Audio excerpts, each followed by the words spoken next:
Hey, what is up, guys? Carnage 6 Max here, back again with another commentary for you guys, and we're bringing you the second episode of Road to the Quad DNA Bomb here at the Carnage clan, and this one's definitely a special one. This is a solo triple DNA bomb, and it was only 6 off the quad DNA bomb, and this is by Carnage Buffalo, you guys.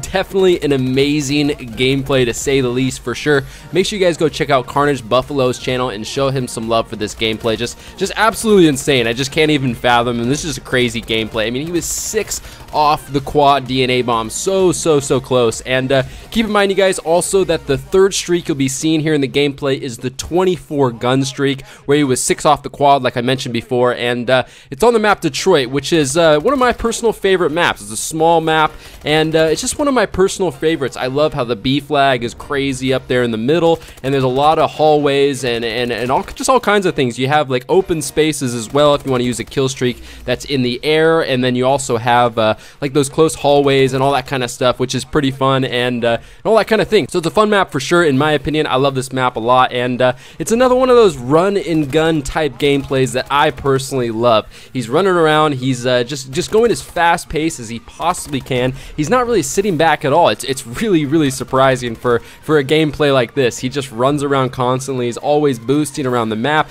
trying to get around corners as fast as he possibly can, and he's just trying to kill as many people as he possibly can within the time period that he's given. So definitely a crazy gameplay, and it's definitely a lot of fun to watch. I enjoyed watching it personally, and I know you guys probably will as well. And so in today's commentary, you guys, I want to talk about why I think New Year's resolutions are good and bad at the same time. And I mean, there's a few things you can kind of consider here. And first off, let's talk about why they're good. And there's a few reasons. I mean, New Year's resolutions are definitely inspirational. You get all kinds of good quotes from them, and all kinds of different inspirational kind of topics to kind of bring up in your own mind, things that you want to improve with yourself. So that's definitely a good thing for sure. And especially for someone like myself, I'm not really one of those people who really kind of sets New Year's resolutions for myself. I kind of just work on things as the years go by. I'm kind of one of those people where I just think to myself, you know, there's no better time to improve yourself than right now. Why wait until tomorrow?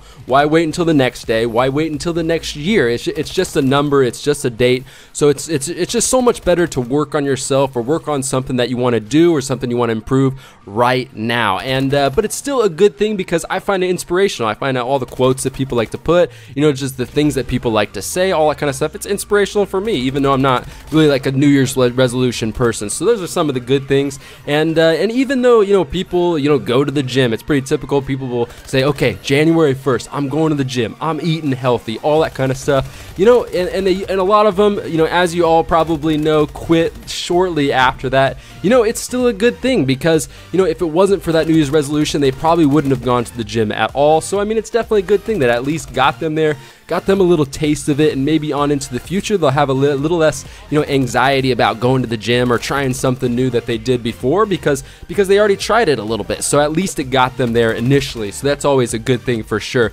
And next up, let's talk about, you know, some of the bad things about New Year's resolutions, because, you know, and I'll tell you kind of some of the reasons why I don't do New Year's resolutions personally. And some of these things are, it's kind of similar to dieting, in my opinion. When I was in college, I was in the fitness industry quite a bit, just working, you know, at a supplement store, selling supplements in the sales industry and stuff like that. So I got to learn a lot about the health industry, a lot about dieting, a lot about fitness, and I'd been involved in that, you know, in the past before anyways, just from sports and from doing it on my own and my own research and all that kind of stuff. And I kind of relate New Year's resolutions similar to dieting. Like personally, I don't think diets are good. Diets are kind of like a short-term, quick fix thing. You know, and simply, why don't I think they're good? It's just basically because when you want to lose weight, or when you want to change yourself in any way that it is, even if it has nothing to do with weight, the way to do it is really to have a lifestyle change. If you don't change your lifestyle, or you don't want to change, you know, the makeup of who you are, but you want to change, you know, your surroundings. You want to change the people who influence you. You want to change what's in your fridge. change, you know, you don't want to change what you buy at the store. You just want to change your lifestyle, because if you do that and you do that gradually, you'll just be able to, you know, you'll be able to sustain that so much longer than if you just do a diet. You're just like, okay, cool, I've got a cruise coming up in like 3 weeks. I want to have a nice six-pack before that cruise, so I'm gonna, you know, try to lose as much water weight as I possibly can. I'm gonna try to, you know, work out every single day, and then 2 days before the cruise, I'm gonna hit up a sweatsuit, and it just doesn't work. You know, that type of thing just doesn't sustain itself. I mean, if you're just looking for a quick fix, then go ahead, so be it. You know, and then, you know, more power to you. But if you really want to, you know, be in shape, you know, for the long term and all that kind of stuff, you really just have to do have to do a lifestyle change. You just really do. So that's one reason why New Year's resolutions are just kind of similar to dieting, you know, all that kind of thing. And anytime you do, you know, kind of just piggybacking off that, anytime you do something in excess, it's always harder to keep up that thing. So like if you go from never being at the gym at all to all of a sudden, you know, oh, you're like, all right, man, I'm gonna go to the gym 3 hours a day. Starting January 1st, I'm gonna hit up the gym 3 hours a day. I mean, it's just not gonna work out for the long term. You're gonna get burned out. You're gonna just lose your mind, because it's gonna be such a shock to your system that you're not gonna know. You're just gonna say to yourself, man, I hate this. I just can't do this. This is too much. This is too much stress. Or you might love it for the first month, or, you know, a month and a half.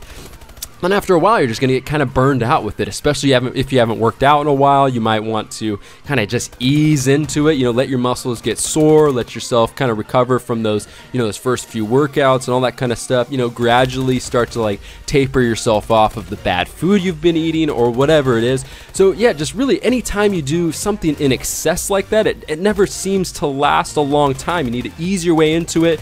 And those are just some of the reasons why I think New Year's resolutions are good and bad at the same time. So if you guys have New Year's resolutions, whatever it is that you're doing, kind of ease into them. You know, make it a lifestyle change. Don't just do it because it's 2015. But anyways, you guys, hopefully you enjoyed that second episode of the Road to the Quad DNA Bomb there. And that one was brought to you by KARNAGE Buffalo. So make sure you guys go show him some love. Again, he was only 6 off the quad, which is just crazy. And again, you guys, my name is KARNAGE 6 Max. Thanks again for listening. I will talk to you all very soon in my next video.